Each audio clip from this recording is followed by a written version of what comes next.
Big boss से जुड़ी सभी खबरों के लिए हमारे चैनल को जरूर सब्सक्राइब करिए, क्योंकि आपको मिलने वाली है यही खबर। वेल, बता दें इस घर में चल क्या रहा है ये तो समझ में ही नहीं आ रहा है। सब लोग जो हैं डबल फेस बातें कर रहे हैं। मुनव्वर के सामने जाकर मनारा की बुराई और मनारा के सामने जाके मुनव्वर की बुराई।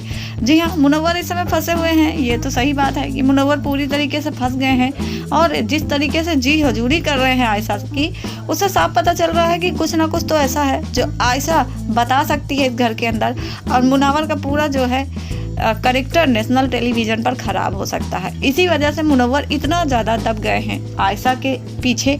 और या तो फिर एक वजह और हो सकती है, आयशा को बेइंतहा प्यार करते हैं मुनव्वर और इसीलिए अब आगे पीछे घूम रहे हैं आयशा के आने के बाद। तो दो मतलब हो सकते हैं, मगर इस दो रीजन का जो फायदा है वो कोई और नहीं बल्कि घर वाले उठा रहे हैं।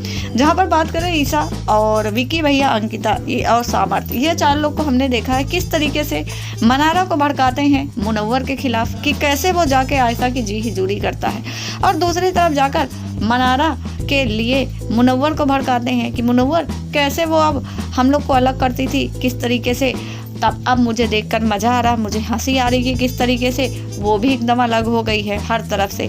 तो यहाँ पर भैया जिस तरीके से मनारा और मुनव्वर के साथ खेल हो रहा है वो देखकर बड़ा दिलचस्प लग रहा है। और घर के इन्हीं टीम मेंबर्स, मुनव्वर के ही टीम मेंबर्स जितने हैं वही लोग ये सारे फालतू के काम कर रहे हैं।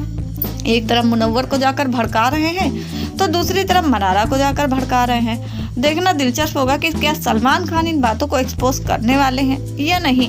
फिलहाल सच बताएं तो देखकर तो बहुत ही अजीब लगता है कि कैसे ये लोग डबल फेस बातें कर रहे हैं। एक तरफ जाकर मनारा से कहते हैं वो ऐसे ऐसे कर रहा है, वो सही नहीं है, गलत है, और दूसरी तरफ मुनव्वर से जाकर कहते हैं अरे वो तो अकेली हो गई, वो तो अब रो रही है। अब वो उसे समझ में आएगा कि जैसे हम लोग को अलग करती थी अब उसका कैसा हाल हो रहा। वेल, आपका